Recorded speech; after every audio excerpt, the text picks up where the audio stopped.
అమ్మ నీకు ఒక 30 సంవత్సరాల నుండి ఉంది కదా షుగర్ 30 సంవత్సరాలు. మా అత్తమ్మ ఎక్స్‌పీరియన్స్ చెప్తదండి. అసలు నువ్వు చాలా ట్రై చేసినావు కదమ్మా! యాపాకు పచ్చిది కొనలు చిగుర్లుంటాయి కదా, అది తిన్నా. జామాకు తిన్నా.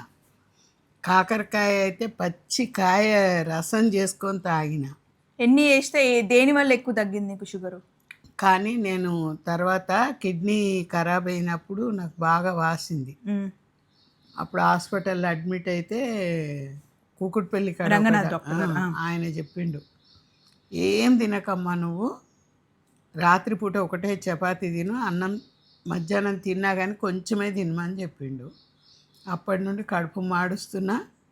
మళ్ళీ నా చిన్న మన్మడు ఉన్నాడు కదా, వాడిని నా దగ్గర ఒప్పజెప్పినాక హ్యాపీగా ఉన్నాయి.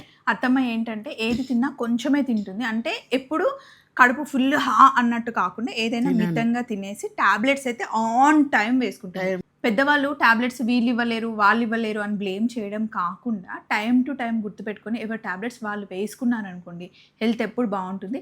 పిల్లల్ని వాళ్ళ దగ్గర వదలండి. అండ్ మా అత్తమ్మ వాకింగ్ కూడా చాలా బాగా చేస్తుంది. ఇట్లా యాక్టివ్గా ఉంటుంది కాబట్టి తిను మంచిగా ఉంటుంది అనమాట. ఈ టిప్ మీకు యూజ్ అయితే యూజ్ చేసుకోండి. బాయ్.